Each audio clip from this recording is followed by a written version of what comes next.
하나님 말씀 히브리서 12장 1절과 2절입니다. 12장 1절 2절 한 목소리로 천천히 읽겠습니다. 시작. 이러므로 우리에게 구름같이 둘러싼 모든 무거운 것과 얽매기 쉬운 죄를 벗어버리고 인내로서 우리 앞에 당한 경주를 하며 믿음의 주요 또 온전하게 하시는 이인 예수를 바라보자. 그는 그 앞에 있는 기쁨을 위하여 십자가를 참으사 부끄러움을 개의치 아니하시더니 하나님 보좌 우편에 앉으셨느니라. 아멘. 여러분에게 먼저 죄송하다고 말씀드립니다. 제가 원래 이 설교를 하려고 한 게 아닌데 또 이 설교를 하게 돼서 죄송하다고 먼저 말씀드려요. 원래는 제가 목요일날 하던 로마서 강의를 주일날로 바꾸려고 마음먹었었습니다. 그래서 설교를 위해서 이제 기도하잖아요. 항상 수요일날도 설교에서 기도하는데 갑자기 이런 생각이 드는 거예요.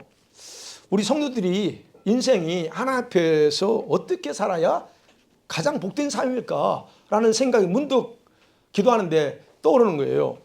그러다가 제가 어떻게 했어요? 머리 흔들죠. 아니 그만 머리 흔들고 안 돼. 성도들에게 더 이상 부담되는 설교.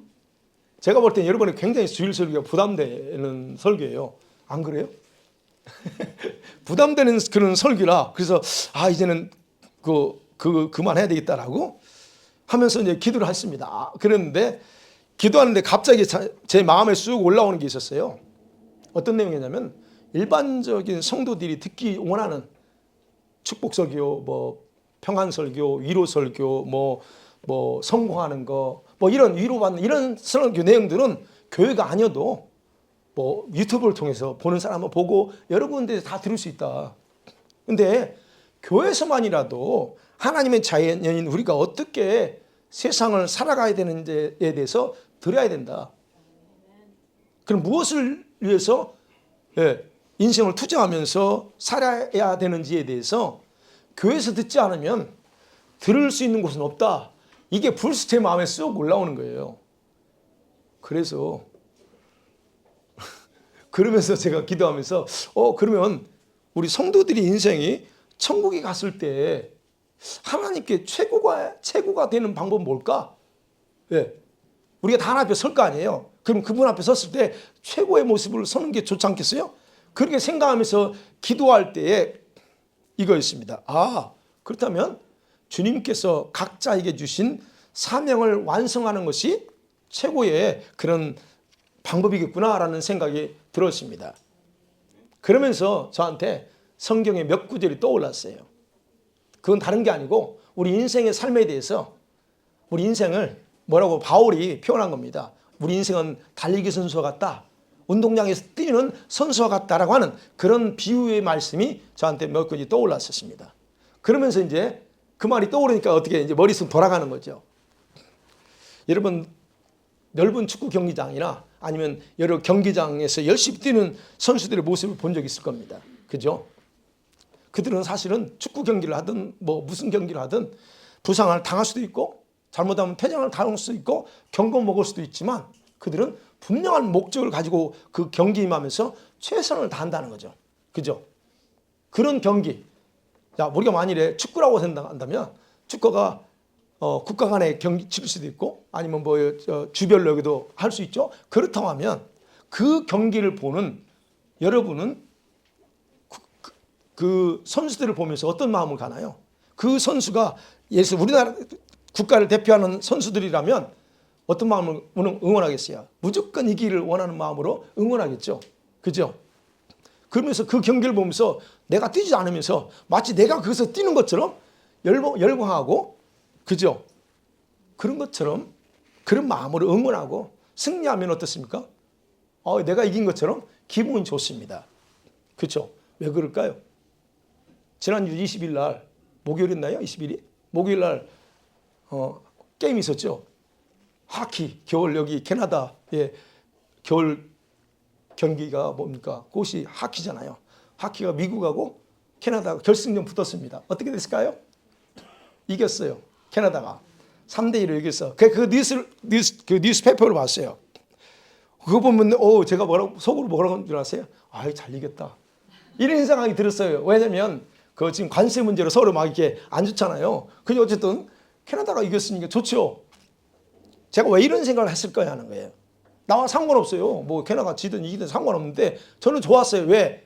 내 나라니까. 내가 살고 있는 내 나라니까 참 기분 좋았습니다. 제가 무슨 말씀 드리려고 하면 성경은 이처럼 우리의 믿음의 여정을 이렇게 운동선수 또는 달리기 선수와 같다라고 말하고 있다는 거예요. 자, 그런 부분에서 한번 생각해 봅니다. 첫 번째로 생각해 볼게요. 여러분은 사명이 있습니까? 아니면 여러분 인생을 살아갑니다. 무엇을 위해서 여러분 달려가냐는 거예요. 무엇을 위해서 달려갑니까? 자, 운동 경기장에서 운동선수 뜁니다. 근데 그 뛰는 운동선수들 중에서 여러분이 아는 사람도 있고 모르는 사람이 있어요. 그럴 때 생각해 보세요. 그 중에 여러분이 그 운동선수 멤버입니다. 그 운동선수 준비된 다음 선수라고 하는 것을 여러분이 인정하고서 말씀 한번 오늘 들어보세요. 아, 내가 다음 선수구나 하고 할 것. 자, 예수님께서 자기가 감당해야 될 사명을 완전히 완수했죠. 그러고 나서 승천하기 전에 제자들에게 지상명령이라는 마지막 부탁을 합니다. 그 지상명령. 여러분 그 지상명령을 다시 암송하기도 하고, 근데 그 지상명령 속에는 명확하게 우리들이 완성해야 될 내용이 그대로 기록되어 있다는 겁니다. 그 명령을 우리가 읽죠, 듣죠. 그러면 그 명령을 여러분이 스스로 이건 나를 위한 거야 라고 연결하든 안 하든 이 말씀을 여러분이 진짜 믿고 있는 사람이라면 여기서 우리에게는 무엇인가 달성해야 될 것이 있다는 겁니다. 그 말씀 속에서. 그리고 그 명령을 받은 사람들은 누구나 다 예수님 다음으로 준비된 선수라는 뜻이다라고 하는 겁니다. 그래서 이제 말씀드려요. 우리가 그 다음 선수를 준비했다라고 가정하고 들어보라는 거예요. 자, 그러면 예수님께서 이렇게 명령을 하고서는 어떻게 됐어요? 여기 계시지 않고 바로 하늘로 승천하셨습니다. 그러면 누가 남았어요? 네, 남겨진 제자들이 있습니다. 그 제자들의 심정은 어땠을까? 아, 지금까지 3년 동안 따라다니 배웠는데 예수님 갑자기 승천하셨습니다. 그럼 남아있는 사람, 제자들은 어떤 심정이었을까 하는 겁니다. 본인들 스스로가 내가 주님 다음의 사람이구나 라는 그런 의식을 가지고 있었을까? 어땠을 것 같아요? 내가 바톤을 내가 이어받았네? 이런 의식. 그들은 3년 동안 예수님한테 보고 듣고 훈련받았죠. 그런데 그 훈련받으면서 그들은 사실은 성령을 받기 전까지는 정확하게 의식을 하지 못했습니다. 그 대신 뭔가는 있었다는 거 알아요. 인식은 하고 있었어요. 그래서 그들은 예수님께서 당부한 말씀대로 그가 어디를 갔어요? 다 흩어진 게 아니고 그 당부한 말씀을 지키기 위해서 어디 모입니까? 다락방에 모입니다. 다락방에 모였죠. 자, 예수님이 당부가 뭐 있죠? 승천하기 전에 예수님이 제자들이 당부했습니다. 뭐라고 하니까? 예루살렘 떠나지 말고 아버지께서 약속하신 위로부터 입혀주시는 능력을 받을 때까지 기다리라였습니다. 그게 예수님 당부였죠. 누가복음 24장 49절에. 그러면서 이제 승천하기 전에 예수님이 제자들에게 사도행전 1장 4절에서 이렇게 명령합니다. 시작. 서도와 함께 모이사 그들에게 분바여 이르시되 예루살렘을 떠나지 말고 내게서 들은 바 아버지께서 약속하신 것을 기다리라. 자, 이렇게 하시고서는 정확하게 제자들이 자신의 사역을 위해서 이어서 바톤을 이어받은 선수로서 그러면 이 사역을 무엇을 통해서 완수해야 될까? 이것까지도 알려주십니다. 그게 사도행전 1장 8절입니다. 시작. 오직 성령이 너에게 임하시면 너희가 권능을 받고 예루살렘과 온 유대와 사마리아 땅끝까지 이르러 내 증인이 되리라 하시니라. 뭘 가지고 완수해야 되냐는 거예요. 성령이 임하시면 성령의 능력을 받아서 그럽니다. 자, 그럼 여기서 우리가 볼 수 있는 게 제자들이 달려가야 될 그 믿음의 경주는 뭐냐는 거예요. 내 증인이 되는 삶입니다. 예수님의 증인이 되는 삶, 그게 제자들이 완수해야 될 그런 사명했습니다. 여러분 이 말씀을 읽을 때 여러분 어떤 생각합니까? 사도행전 1장 8절 저 말씀 읽을 때 여러분 자신에게 어떻게 적용하십니까? 아 이거는 나와 상관없고 특정한 사람들, 사명받은 사람들 이런 사람들에게나 해당된다라고 생각하고 있지 않습니까? 혹시? 만일에 여러분이 그렇게 생각한다면 예수님이 큰 실수하셨습니다. 예수님 엄청난 실수하셨어요. 여러분들이 생각이 맞다면 무슨 말이에요? 예수님 이렇게 바꿨어야 돼요. 믿음이 좋은 자들이나 특정한 은사나 사역자들이라고 바꿨어야 돼요. 근데 예수님 그 말을 빼버리고 뭐라고 그랬어요? 너희는 이라고 합니다. 너희는 그럽니다. 예수님 실수입니다. 이거. 그럼 지금 예수님한테 고백을 말해가서 예수님 저 바꿔주세요 라고 해야 되겠죠. 이게 무슨 말씀이에요? 이 모든 것은 특정한 사람이 아니라 우리 모두를 향해서 말씀하고 있다는 겁니다. 그렇다면 예수님을 믿고 여러분이 따른다고 그러죠. 아, 나 예수 믿어요. 그리고 예수님을 따라갑니다 라고 말한다면 그 의미가 뭔 줄 아세요? 예수님과 같은 삶을 산다는 의미입니다. 그 의미가 그거예요. 예수님과 같은 삶을 사는 사람이에요. 그래서 여러분이 정말 예수님을 따르는 사람이라면 무슨 말이에요? 내 증인이 되리라는 주님의 말씀은 동일하게 여러분한테 스스로에게 적용해야 된다는 거예요. 그렇다면 예수님께서 여러분에게 그래서 내 증인의 삶을 요구하는 거예요. 왜냐하면 그것이 이 시대에 여러분을 저를 다음 선수로 세운 목적이기 때문에 그래요. 여러분 운동 경기로 다시 돌아가 봐요. 자, 운동 경기에서 승패 결정은 무엇에 의해서 달라질까요? 이기고 지는 건 뭐에 따라 달라져요? 경기의 운이 아닙니다. 아, 그 경기 운이 좋았어. 경기의 운이 아니라 뭘로 갈까요? 실력입니다. 준비 상황. 그 경기를 위해서 싸우기 위해서 얼마만큼 준비했느냐. 그 실력이죠, 우리말로. 그 상황에 의해서 결정되는 겁니다. 그리고 성공과 실패. 성공과 실패는 뭐예요?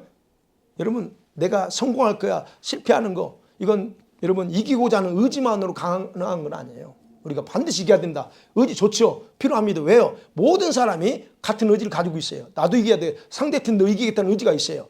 근데 그걸로 결정되는 거 아니라는 거예요. 가장 중요한 게 뭐예요? 이기기 위해서 준비하려는 의지를 가지고 있느냐는 거예요. 이 경기에서 내가 반드시 이기겠다는 그 의지를 가지고 준비했느냐는 거예요. 그게 좌우된다는 겁니다. 이 원리가 바로 우리 예수 믿는 우리 저와 여러분에게 그대로 동일하게 적용돼야 된다는 거예요. 우리가 다음 선수라고 한다면 그대로 해야 된다. 우리가 준비하고자 하는 의지가 있느냐는 거예요. 그런데요, 대부분의 교인들은 내 증인 되라는 이 삶을 위해서 준비하지 않습니다. 안타까운 거는 대부분의 교인들은 일어서 있기보다는 앉아있는 사람이 태반이고 그리고 참여도 하지 않고 또는 준비되어 있지도 않습니다. 어떤 사람은 너무 바빠. 어떤 사람은 너무 지쳐있어 힘들어. 인생 자체 힘들어서 너무 거기에 찌들려서 있습니다. 그리고는 내가 못하니까 누군가가 대신 내 역할을 해주겠지라고 생각하는 분들이 의외로 많습니다. 그리고 여러분 뭘 위해서 달려가고 있어요? 사명이 뭘 것 같아요? 두 번째 생각합니다. 그러면 뭐가 문제냐는 거예요. 왜 안 달리고 왜 자기 사명 가지 않을까? 뭐가 문제냐는 거예요. 달리지 않는 이유가 뭐냐는 겁니다. 여러분 경기장에서 경주하는 그 사람 본인 자신이 그 이유가 진단해 보면 두 가지로 저는 생각했어요. 그 중에 하나가 뭐냐면 달려가는 그 경주자가 운동자가 너무도 자기 자신의 소극적이거나 아니면 무관심한 자세와 태도가 가장 큰 문제다라고 봅니다. 무관심에 너무 소극적이에요. 바울은요 분명하게 우리 성도들의 믿음의 삶을 달리기 선수라고 표현했잖아요. 달리기 선수라고 몇 차례 강조해 성경에 보면 강조하고 있습니다. 그런데 이 말씀을 읽는 성도들은 자신이 듣고 싶은 말씀대로만 들어. 이 말씀 분명히 말하고 있는데도 내가 듣고 싶은 대로 듣고 알고 싶은 것만 알고 그냥 받고 싶은 것만 받아. 그래서 자기 마음에 부담되는 말씀들은 마음에 들지 않습니다. 이건 나를 위한 게 아니고 특정한 사람이야 라고 생각한다는 거예요. 근데 바울은 그렇게 말하지 않습니다. 고린도전서 9장 시작. 그러므로 나는 이를 향방 없는 것 같이 아니하면 내가 내 몸을 쳐 복종하게 하면 자신이 도리어 버림을 당할까 두려움이라. 그 다음에 빌립보 3장 14절에도 이렇게 말하죠. 시작. 표대를 향하여 그리스도 예수 안에서 하나님이 위에서 부르신 부름의 상을 위하여 달려가노라. 오늘 본문의 1절 말씀도 그겁니다. 본문의 1절 말씀도 지금 그거예요. 이러면 우리 구름같이 둘러싸는 허당한 증인들이시니 마지막에 우리 앞에 당한 경주를 하라 그래요. 1절도 그래요. 지금 보면 향방이 없이 목적 없이 간 게 아니에요. 저기서는 부르심의 그 목표, 그 상을 향해서 달려갔다 그렇게 말합니다. 그러니까 결국 뭐냐면 바울의 인생이 왜 하나님 앞에서 가장 존귀하고 고귀한 삶을 살 수 있었느냐 하는 거예요. 뭐 때문에? 저것 때문에 그렇습니다. 향방, 방향, 감각 없이 하지 않았고 그리고 오직 위에서 부르신 그 부르심의 상에 목표를 두고 살았기 때문이라는 거예요. 자, 성경은 분명히 이렇게 정확한 목적을 알려주고 있어요. 근데 이것을 내 것으로 수용하지 않고 살아간다는 겁니다. 이거 내가라고 여기지 않아요. 이건 바울이었지. 많은 성도들이 자기들의 삶을 이처럼 목표 없이 표류합니다. 그리고 교회만 왔다 갔다 하고 교회만 다니면 되지 그렇게 살아갑니다. 그러다가 어떻게 해요? 수십 년의 인생을 낭비하며 살다가 나중에 후회해요. 아, 내가 왜 이렇게 살았지? 왜 몰랐을까? 우리가 다 고백하는 거 아니에요? 20년, 30년 전만 이거 알았으면 내가 이렇게 안 살았을 텐데. 근데 지금 알아도 안 살아요, 그거. 문제는 알아도 안 살아요. 왜요? 너무 무관심하거든, 자기 자신에. 소극적이기 때문에요. 그래서 보세요. 왜 제가 이 말씀 드리냐면 여러분 10년 전에 아니면 작년에도 하나님이 여러분의 필요한 은혜 베풀었어요. 그래서 깨달았어. 아, 하나님 그렇구나. 작년에 안 깨달은 게 없었어요? 주님이 그때 그 예배 속에서 말씀하신 것도 있었어요. 그런데 그때는 왜 안 그러냐 이거예요. 그렇게 있었어요. 근데 그때 주님을 위해서 내 인생 내가 목표가 이거구나 라고 여러분 그렇게 정하고 인생을 기꺼이 주님께 투자하는 결단을 하지 않고 그냥 온 거예요. 이유는 많습니다. 예, 내가 그렇게 하지 않는 이유는 참 많죠. 그게 이유가 있다고 해서 나쁘다 이게 아닙니다. 왜 그러냐 하는 거예요. 이유가 많아요. 그 이유 중에 가장 큰 게 뭔 줄 아세요? 두려움이 가장 큽니다. 가장 큰 게 두려움이에요. 어떤 두려움일까요? 희생하기가 두려워. 아, 내가 이거 하려면 다 포기하거나 막 뭘 해야 되는 그런 희생 두려워. 대가지불이란 게 있잖아요. 대가지불해야 돼요, 여러분. 하늘의 큰 영광을 얻으려면 이 땅에 살면서 여러분 대가지불하지 않고 그냥 자동으로 믿어서 얻어지는 게 아닙니다. 대가지불해야 되냐. 이것이 두려운 거예요. 아, 이거 어떤 대가를 지불해야 되지? 때로는 긴가민가해. 내가 이거 진짜 이거 내가 해야 돼? 확신이 없기 때문에 때로는 우리가 이유가 많다는 얘기예요. 근데 또 이제 조금 더 깊이 내가 이제 그렇게 해야지 그러는데 내 믿음은 그러는데 내 삶의 현실 사이에 느껴지는 갭이 있어. 그죠? 내 믿음은 뭔가 하고 싶은데 현실 내 삶은 아니야. 갭이 있는 거예요. 이것들 때문에 사실은 우리가 이렇게 은혜를 받고 깨닫기도 하고 하지만 결단하지 못하고 또 이렇게 왔을 수 있습니다. 그게 왜 그럴까? 소극적이라는 거예요. 무관심하다는 거예요. 그런데 두 번째 가장 큰 문제는 뭘까요? 왜 우리가 그렇게 하냐? 여러분 하나님이 얼마나 자기를 사랑하시는 분인가에 대한 경험 없이 그냥 신앙생활하니까 그래요. 여러분 보세요. 진짜 하나님이 여러분을 얼마나 사랑하는지 얼마나 뜨겁게 느끼십니까? 자신의 인생을 주님께 올인한 대다수의 성도들 또는 대다수의 사람들을 보면요. 이 큰 사랑을 경험하고서 과감하게 자기 배움도 내려놓고 학식도 내려놓고 직위도 내려놓고 생명까지도 기꺼이 그분 헌신했습니다. 그런 인물들이 우리 성경뿐만 아니라 우리 뭐 서점 가면 그런 책을 통해서도 많이 볼 수 있고 볼 수 있습니다. 그럼 그런 사람 참 안타깝죠. 하버드대 나오고 그 유명한 MIT 공부하는데 박사까지 다 받아놓고 때려치고 목회하고 뭐 선교사 한다고 다 때려치고네. 아유, 세상적으로 뭐 얼마나 미련해 보여요. 저 사람 제정신 아니야 저거. 유능한 의사 되는데 어이 때려쳐버리네. 제정신 아니죠. 그런데 주님께는 그것이 가장 귀한 결정이라는 거예요. 이게 이 사랑을 깨닫고 하는 사람들의 그 모습입니다. 그런데 대다수, 그 외의 대다수는 자기를 향한 하나님의 이 사랑을 알고 자신이 얼마나 큰 죄인인가, 그 죄인 중에서 어떤 괴수라고까지 표현해. 내가 보니까 죄인 중에 괴수야 라는 사실을 머리로는 인식하지만 경험하지 못하기 때문에 투자하는 것이 어려울 수 있습니다. 내 생명의 주인이 누굽니까? 내 생명 주인은 나가 아니죠. 오늘 내 생명 걷어가 버리면 그 주인이 가져가면 끝나. 그러면 그 내 생명이 주이신 그분에게 그 생명을 다시 돌려드린 것. 주님, 내 생명 주님 거니까 내가 주님 위해서 살게요 라고 하면 드리는 것이 얼마나 고귀한 일인지에 대해서 머리로는 충분히 이해가 되는데 마음으로는 안 될 수도 있다는 거예요. 여러분이 그럴 수 있다는 거예요. 마음으로 안 돼. 아, 내가 그러고 싶은데 안 될 수 있어요. 그럼 여기서 여러분이 또 오해하시면 안 되는 게 뭔 줄 아세요? 이렇게 대다수 기꺼이 자기 자신을 헌신하기로 결단하고 이렇게 사는 사람은 진짜 믿음이 좋아서 그렇게 생각할 수 있죠. 저 사람 믿음 대단하네. 여러분, 그것이 믿음이 크다는 의미가 아닙니다. 주님, 내가 내 인생 주님께 드릴게요. 이게 믿음이 크다는 의미 아니에요. 근데 우리는 착각할 수 있지. 저 사람 믿음이 커서 그렇고 좋아서 그래. 근데 나는 믿음이 없어서 그렇게 못해. 그 차이가 아닙니다, 여러분. 그 의미가 아니라는 거예요.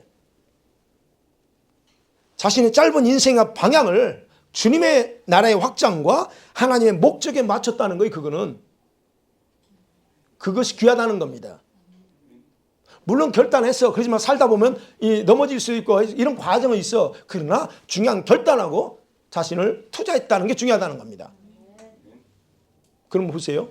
여러분의 인생의 목적을 무엇에 두고 지금 달려가고 있느냐는 거예요. 어디에 두고 달려갑니까? 자, 우리가 어떠한 믿음의 삶을 살다가 하나님께 갔느냐 또는 우리 모두 어쨌든 주님 앞에 설 거잖아요. 그 주님 앞에 섰을 때 우리는 다 평가받는다고 했잖아요. 그 평가받을 때는 기준이 뭘까요? 그 기준은 동일합니다. 모든 사람이 동일할 건데 뭐냐면 하나님의 뜻을 위해 살았느냐 합니다. 내가 너를 땅에 보냈을 때 내 뜻이 있었는데 그 뜻대로 살았느냐, 거기에 기준입니다. 그러면 그 뜻은 다 다르겠죠? 그 뜻을 가지고 평가합니다. 너는 충성했구나, 잘했구나 평가할 겁니다. 그래서 여러분, 천국에서의 생활은 하나님의 일방적인 주권에 의해서 결정되는 게 아닙니다. 너는 내 오른편 앉고, 너는 조금 못해, 너는 내가 보니까 너는 저 발밑에 앉고, 이렇게 하나님이 정해놓은 게 아니라는 거예요. 아시죠? 야고보와 요한 어머니가 와가지고 두 아들을 좀 예수님 양옆에 앉게 하세요. 그래서 주님 뭐라고 그래? 예수님이 그거는 나한테 권한이 있는 게 아니고 아버지가 주고 싶으면 줘. 여러분, 일방적 주권이 결정되는 게 아니에요. 뭐요? 대부분은 내 스스로가 자원해서 돌진하는 사람들, 투자하는 사람들을 중심으로 우선권이 주어진다는 거예요. 거기에 따라 달라집니다. 왜 달려가야 돼요, 우리가? 자, 마지막 세 번째 생각. 그러면 뭐예요? 여러분은 하나님 앞에서 어떤 인생을 원하십니까? 어떤 삶의 어떤 부분에서 어떤 걸 원하세요? 여러분에게는 절대로 부정할 수 없는 부르심이 있다는 거. 그 부르심이 있다는 걸 여러분 기억하시면 됩니다. 여러분이 이러한 믿음의 경주를 위해서 선택되었다는 사실에 대해서 여러분이 이해하든 못하든 간에 중요한 거 있어요. 난 이해 못하겠어 아직도. 그러나 상관없어. 중요한 건 있다는 거예요. 그것은 여러분이 이 땅을 떠나기 전까지는 그 하나님께서 여러분을 경기에 출전한 선수 중에 한 사람으로 여기고 있다는 사실입니다. 나는 아닌데요? 아니, 주님이 그렇게 생각하지 않는다. 이겁니다. 그래서 많은 사람들이 내 스스로 내가 원하는 방법대로 내 방법대로 내가 하나님의 영광을 위해서 이렇게 살아갈 거야 라고 자기식으로 할 수 있어요. 하는 사람도 있고 그럴지라도 결코 그 하나님의 리스트에서 빠져나갈 수 없다는 겁니다. 여러분과 제가. 자, 그렇기 때문에 바울은 오늘 본문에서 이걸 강조하는 거예요. 오늘 본문이 그 내용입니다. 바울이 지금 뭘 설명하냐면 바울은요 인류 역사에서 하나님의 뜻과 목적을 위해서 자신을 투자하고 경주를 완성한 사람들의 삶에 대해서 히브리서 11장에서 상세하게 길게 설명했습니다. 11장의 내용 너무 잘 아시죠? 근데 그들의 삶을 보면 기가 막혀요. 이 믿음의 경주를 완료한 사람들의 삶은 어떤 사람이에요? 세상이 감당할 수 없었던 사람이래요. 근데 그들이 편했던 게 아닙니다. 믿음의 선배들은 자기 믿음의 경주를 완성하기 위해서 자기 생활도 포기하고 생명까지도 포기하고 어떻게 희생했다는 거예요. 더뿐만 아니고 온갖 박해와 고난, 피부 껍질을 벗기는 그런 고난도 그들은 감수했다 말하고 있습니다. 그래서 이런 사람 말이에요. 세상이 감당할 수 없었던 사람이야 말이에요. 여러분, 우리가 믿음의 경주는요 결코 쉬운 건 아닙니다. 그렇지만 주님이 그걸 아세요. 그래서 그때 우리의 믿음이 필요한 거거든요. 자, 바로 여러분 그 믿음의 선배들이 지금 천국의 광장에서 자기들의 뒤를 이어서 경주하고 있는 이 땅의 수많은 성도들을 지금 응원하고 있다라고 1절이 그 내용입니다. 이러므로 우리에게 구름같이 둘러싼 허다한 증인들이 있으니 그러면서 인내로서 우리 앞에 당한 경주를 하라 그럽니다. 인내하며 살리래요. 그들의 수가 얼마나 많아요? 구름 같대요. 구름같이 둘러싸고 있는 수많은 응원자들, 증인이라는 표현이지만 다른 말로 관람자, 응원자라는 거예요. 경기장에서. 이들이 이 땅에서 하나님의 뜻과 사명을 완수하기 위해서 믿음에 경주하는 그런 사람들을 응원하는데 이유가 있어요. 왜 응원해요? 그분들이? 나와 상관도 없는데. 그분들은 모릅니다. 그러지 아까 제가 경기하면 초반에 말씀드렸죠. 근데 이분들이 지금 천국에서 우리가 선수들이야. 그분들이 관람석에서 응원하고 있어요. 도대체 왜 응원할까요? 알지도 못하는. 모세가 나를 압니까? 엘리야가 여러분 알 것 같아요? 그럼에도 불구하고 그들은 지금 우리를 응원하고 있대요. 왜 그럴까 하는 거예요. 도대체 뭐 때문에 응원할까요? 다른 게 아닙니다. 딱 하나예요. 하나님이 주신 사명, 하나님의 계획을 완성하라고 그거 하나 때문에 응원하는 거예요. 끝까지 인내하라. 그래서 여러분 가족 중에 이미 믿고 천국 간 부모들은 또 조상들은 여러분 다 아니까 여러분 응원하는 거예요. 진짜입니다. 그것도 간증할 수 있지만 그건 내가 길어지니까 안 할게요. 응원합니다, 여러분. 그러니까 이 경주는 달리기는요 결국 쉽게 성공할 수 있는 게 아니에요. 그래서 고난도 겪고 좌절도 있기 때문에 뭐라고 그래요? 인내하면서 최선을 다해라고 지금 막 치열업시키고 있다는, 응원하고 있다는 거예요. 바울은 그래서 이 믿음의 경주를 완성하기 위해서 무엇을 해야 하는가에 대해서 정확하게 말합니다. 그럼 뭘 해야 되지? 말하고 있어요. 경주의 완성을 위해서 두 가지, 버려야 될 게 있다. 그 다음에 반드시 너가 취해야 될 게 있다라고 얘기합니다. 1절과 2절에서. 그럼 버려야 될 건 뭘까요? 여기 이제 버려야 될 거 1절이죠. 온갖 무거운 것들, 얽매이기 쉬운 죄라고 분명히 두 가지를 요약합니다. 여기서 무거운 것이 뭘까요? 여러분 쉽게 얘기하면 여러분 달리기 할 때 무거운 거 그냥 여기다 걸치고 달려보세요. 그게 쉬운가요? 그런 의미예요. 무겁다고 하는 것은 다른 뜻이 운동선수가 막 운동하는데 방해되는 몸에 방해되는 그 체중 있잖아요. 체중을 막 힘들게 하는 것들을 말합니다. 그런 상태예요. 그러면서 내가 최선을 다하려고 하는데 이게 자꾸 이게 걸려. 바로 이게 장애물이에요. 이 장애물을 어떻게 해요? 없애버리래요. 그럼 여기서 말하는 장애물이 뭘까? 이런 장애물, 여러분이 믿음으로 이렇게 투자하고 돌진해 나가려고 하는데 뭐가 걸리게 해요? 돈에 대해서 가장 크죠. 돈 사랑에 또 걸릴 수 있어요. 세상적인 관심사가 내게서 떠나질 않아. 이게 걸림돌이 되고, 어떤 사람은 자신의 연약함이죠. 자신의 연약함이 빠져 있는 거, 이게 내 장애물이고, 어떤 경우는 뭐 이렇게 세상에 대한 너무 애착이 강해. 어떤 사람은 내 자식에 대한 애착이 강해. 이런 것들이 사실 다 걸림돌이에요. 이걸 과감하게 벗어야 된다. 그런다고 여러분 오해하면 안 돼요. 벗어버리면 내 자식 버려버리고 돈 안 하면 어떻게 해요? 아니, 그 부분에 대한 주님이 책임져 준다는 얘기예요. 그 얘기는. 그 다음에 얽어매기 쉬운 죄 있죠? 얽매기 쉬운 죄 있습니다. 여기서 헬라 단어는 죄는 단수예요. 하마르티아원입니다. 단수예요. 이게 뭐냐면 어떤 특정한 죄를 가리키는 게 아니고 모든 종류의 죄 자체를 가리키는 단어예요. 그럼 보세요. 죄가 물론 종류로 따지면 한두 가지가 아니죠. 그것이 다 포함된다는 얘기예요. 그럼 생각해 보세요. 어떤 죄가 나를 걸려 넘어지게 하는 얘기예요. 여러분 각자 다 달라요. 그죠? 걸려 넘어지게 하는 죄가 있어요. 각자 여러분에게. 그 죄가 뭔가 찾으세요. 각자가 있을 거예요. 넘어지게 하는 게 연약하다고 자꾸 얘기하는 거. 이것도 나는 실력이 없다고 하는 것. 이거 다 여러분 얽매이는 거예요. 그래서 바울이 얘기하는 이렇게 경주하면서 불필요하며 장애물이 될 만한 모든 것을 다 벗어버리라 그럽니다. 그게 벗어야 될 거. 그러면서 반드시 쉬어야 될 거를 2절에서 말하죠. 이미 바울은 빌립보서 3장 14절에서 말했어요. 믿음의 경주를 하되 뭐예요? 마음의 강한 인내를 가지고 합니다. 2절 하반절에 있죠. 인내로서 달리라 그래요. 그러면서 동시에 뭐라고 하냐면 정확한 목표 지점이 어디냐 하는 거예요. 내가 달려가야 되는데 목표 지점이 어디냐? 그리고 무엇을 내가 이루기 위해서 달려가지? 이거를 알고 가야 된다는 얘기입니다.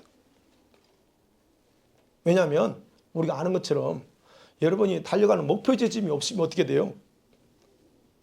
그것처럼 힘든 거 없겠죠. 목표 지점이 어딘지 모르면 그 경주는 지루할 거예요. 아, 이거 언제 끝나? 지루하겠죠. 스스로. 자기 스스로 어떻게 해요? 지치고 갈등합니다. 이거 해야 돼 말아야 돼 갈등하면서 결국은 시간 낭비하고 방황할 수 있기 때문에 그렇다는 얘기예요. 바울은 빌립보서에서 이 목표 지점을 뭐라고 보느냐면 뭐라고 그래요? 승리의 면류관이 부르심의 상. 승리의 면류관이 저거다. 거기 목표로 달려갑니다. 그런데 본문에서는 바울은 저걸 로마서에 아니 빌립보서에 말하는데 여기서 말합니다. 2절에 말합니다. 믿음의 시작과 완성자이신 예수 그리스도만 바라보고 나가라는 거예요. 그게 목표라는 거예요. 상은 기본이지만 진짜 우리가 바라볼 거예요. 예수님만 바라보고 나가래요. 그러니 결국 내가 이 경기에서 끝까지 힘들고 지칠지라도 박해가 있을지라도 끝까지 승리할 수 있는 비결은 뭐냐는 거예요. 우리의 믿음과 우리의 눈을 누구한테 고정시키라는 거예요? 예수 그리스도께 고정시켜 나가야 된다. 왜? 예수님이 승자이거든. 예수님 이미 한번 승리했잖아요. 그분을 바라보고 나가라는 거예요. 그러면서 바울이 거기서 끝나지 않아요. 그러면서 어떻게 예수께서 그 무서운 십자가의 죽음을 통해서 사명을 완성했느냐 하는 거예요. 도대체 예수님이 어떤 정신으로 그 경주를 완성했느냐? 그래서 다음과 같이 말하죠. 2절 하반절 그래요. 같이 한번 볼까요? 2절 전체 다 읽어봐요. 시작.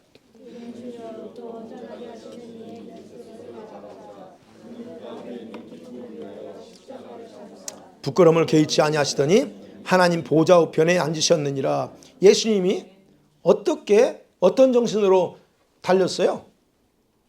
딱 한 단어 나옵니다. 뭐예요, 권사님?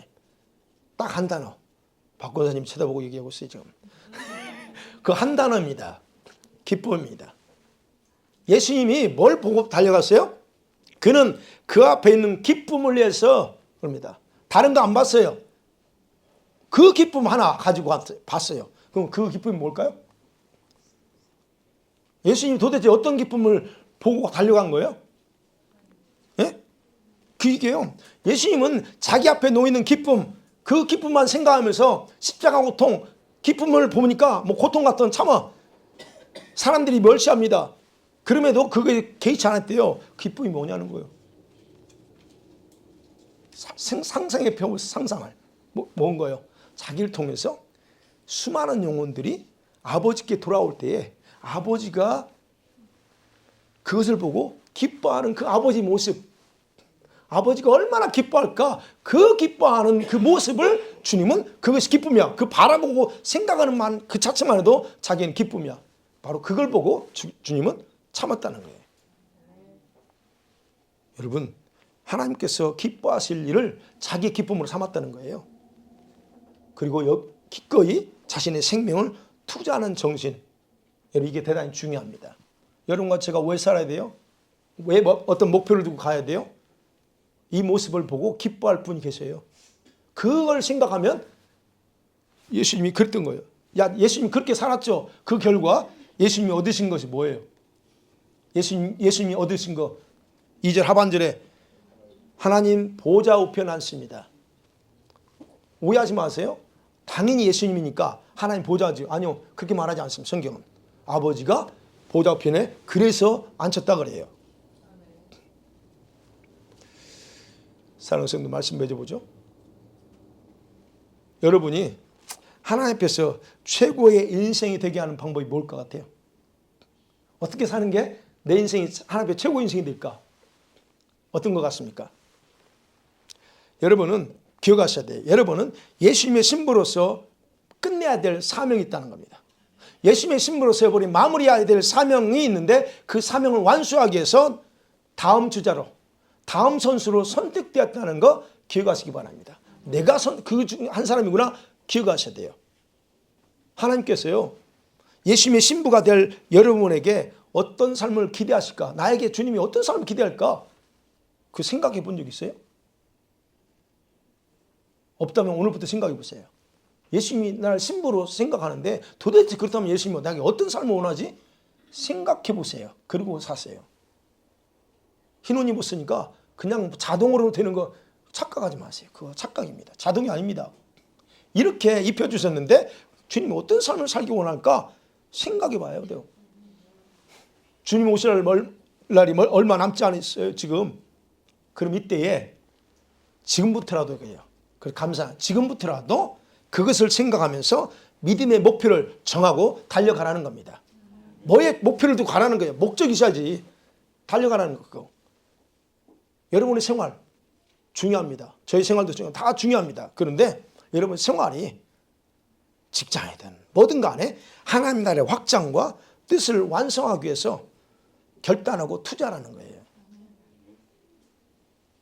여러분이 믿음의 경주를 하는데 방해되는 온갖 생활의 어려움들이 있죠. 무거운 짐들, 얽매여서 앞으로 돌진하지 못하게 하는 여러분만이 가지고 있는 그런 습관적인 죄들이 있을 겁니다. 그 죄들을 단호하게 잘라버리는 겁니다. 언제까지 그거에서 걸려 넘어질래요? 잘라버리세요. 네. 왜요? 예수님께서 저와 여러분에게 엄청난 약속을 하고 있기 때문에 그래요. 어떤 약속이요? 그 예수님의 약속은 여전히 우리에게 유효하거든요. 그게 계시록 2장 26절 27절에 기록되어 있어요. 시작. 이기는 자와 끝까지 내 일을 지키는 그에게는 만국을 다스리는 권세를 주리니 그가 철장을 가지고 분들을 깨뜨려 들그를 깨뜨린 것 같이 하리라. 나도 내 아버지께 받은 것이 그러하니라. 예수님이 받았대요. 예수님이 자동으로 준 게 아니고 예수님도 저 권세를 주신 거예요. 아버지가. 계시록 33장 21절에도 이 말씀이 있죠. 시작. 이기는 그에게는 내가 내 보좌와 함께 하여 주기를 내가 이기고 아버지 보좌와 함께 앉은 것 같이 하라. 여기서 똑같이 말합니다. 내가 이겼듯이 아버지가 자기 보좌에 앉게 했대요. 이게 약속입니다. 이 약속 여전히 유효합니다. 아직까지. 그러면요, 지금 이 시점에서 여러분에게 필요한 게 뭘까요? 이런 최고의 삶이 되기 위해서 여러분 필요한 게 뭘까요? 아까 그랬죠. 두려움이라고. 불안과 두려움을 따르는 게 아니고 어떻게 돼요? 이런 약속을 자꾸 뛰어드는 거예요. 아, 이걸 잡으라는 겁니다. 구체적으로 말씀드리면 그의 나라와 그의 의를 구하는 삶을 사시라는 거예요. 그러면 그의 나라와 그 의를 구하는 삶을 조금 더 실제화시켜서 볼게요. 어떤 걸까요? 그 나라와 그 의를 구하는 삶이 뭐예요? 내 증인이 되는 삶은 어떤 삶입니까? 얘기해 보세요. 여러분 길거리 전도하고 있잖아요. 지금 전도하는 거예요. 전도. 그래서 우리 교회는 참 귀한 분들이 많아요. 아이고 그 전도에 불을 붙어가지고 쉬지 않고 전도하는 분들 있어. 이름은 걸명하면 안 되니까. 매일 전도해. 시간 나면 매일은 아니게 돼. 시간만 나면 전도해. 이게 뭐예요? 이게 바로 그 나라 그를 구하는 삶 중에 하나예요. 복음을 전하는 겁니다. 시간 되면 하는 거 또는 머릿속에 늘 그거 영혼에 대한 그밖에 없어. 어떻게 하면 저 영혼들 그것이 대단히 중요합니다. 그게 바로 그 나라를 구하는 삶 중에 하나예요. 여러분 저 성교지로 못 가고 그렇다면 그렇게 사세요. 그게 바로 하나의 방법이에요. 또 있습니다. 여러분이 우리 나이 드신 권사님들이 나는 몸이 연약한 분들이 할 수 있는 게 있어요. 중보기도 하세요. 중보기도. 어떤 중보기도요? 어떤 사람의 영혼을 위해서 중보하는 것도 있지만 그걸 하나님의 뜻이 이루어지도록 기도하는 겁니다.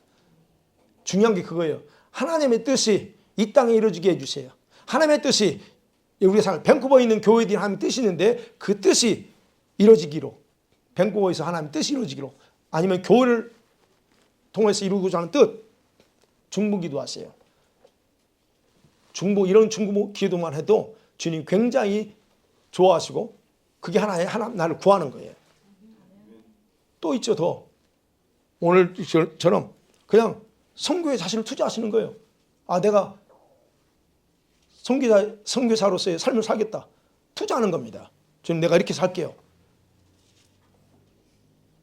어차피 살아봤자 이렇게 살아도 힘들고 저렇게 살아도 힘들어. 그러면 어차피 내가 하나님께 영광이 되는 그런 삶을 살겠다 투자하는 겁니다. 직접 외국으로 나갈 수도 있겠죠. 그런 방법으로 투자해 보세요. 그것도 역시 하나의 방법입니다. 또 하나 더 있어요. 하나 더 얘기할까요? 여러분들 주의 몸인 교회를 세우는 일에 여러분이 헌신하면 됩니다. 주의 몸. 이 교회는 누구의 교회가 아니잖아요. 제가 지난번까지 말씀드린 예수님의 몸이잖아요. 이게 교회가. 이 몸이 예수님 몸이 건강하게 몸이 잘 자라고 그리고 또 지어져 가도록 기도하는 겁니다. 그래서 교회를 지키는 거예요. 이런 분들. 마음에 안 들면 팍팍 떠나버리고 그런 게 아니고 교회 몸, 주의 몸인 교회를 끝까지 지키는 사람. 이런 사람들 천국에 가면요. 특별한 대우 받습니다. 왜? 자기 몸, 예수님의 몸을 관리했잖아요. 이건 사실입니다. 이런 것도 역시 하나의 여러분이 그 나라를 위해서 투자하는 방법이에요. 그럼 내가 어디 가서 못해. 그러면 이런 식으로 하라는 거예요. 그게 진짜 하나님 앞에 여러분 그래서 일을 하든 공부를 하든 모든 삶의 영역에서 머릿속에 뭐 있어야 돼? 여기 초점을 두고 가라는 거예요. 이게 뛰어드는 겁니다. 만일에 여러분이 그렇게 결정하고 뛰어들잖아요. 그러면 놀라운 일들이 벌어집니다. 어디에서? 영계에서 벌어져요. 어떤 일일까요? 여러분 그렇게 준비하고 여러분을 위해서 준비하고 있는 천사들이 있습니다. 그 천사들은 여러분 생활 영역에서 새로운 일들을 풀어나가실 겁니다. 이게 영계에서 여러분이 결정하고 뛰어들면 영계에서 일을 하십니다. 어떻게 하냐고요? 영적 세계의 비밀을 제가 조금은 알거든요. 믿거나 말거나. 그러니까 제가 담대하게 말씀드릴 수 있는 거예요. 천사들이 가만히 있지 않습니다. 하시라는 거예요. 그리고 그걸 믿음의 눈으로 바라봐요. 한번 믿음의 눈으로 어떤 일이 벌어질까. 그렇게 여러분이 뛰어들 때 여러분 영광의 주님께서 여러분을 매우 굉장히 기뻐하면서 여러분 바라볼 너무 기뻐. 그 기뻐할 때 여러분 좋으면 어떻게 해요? 찡그립니까? 환하게 웃고 환한 그 기쁨의 미소를 지으면서 흡족해 하시는 예수님 얼굴 상상해 보세요. 저 녀석이 엊그제까지 정신 못 차리더니 오늘 드디어 나를 위해서 이렇게 뛰어드는구나. 그 모습을 바라보는 예수님의 그 기쁜 표정. 그것이 상상이 돼야 돼요. 주님 나를 볼 때. 그게 얼마나 영광스러운 일인데. 그게 정말이에요. 근데 생각만 주님이 나를 바라보는 만족해 하시는 그 모습 상상이 안 됩니까? 여러분 그것이라는 거예요. 그래서 제가 서두에 말씀드렸처럼 왜 갑자기 또 이 부담된 설교를 또 하나 했더니 그런 것 같아요. 그래서 이제는 오늘부터 여러분의 믿음의 그 삶의 목적, 그 방향을 다시 정확하게 세우셔가지고 하나님께 최고의 내 인생 앞으로 최고의 인생이 되는 삶을 살겠다라고 그렇게 결심하면서 뛰어들면서 살기를 주의 이름으로 간절히 축원합니다. 아멘.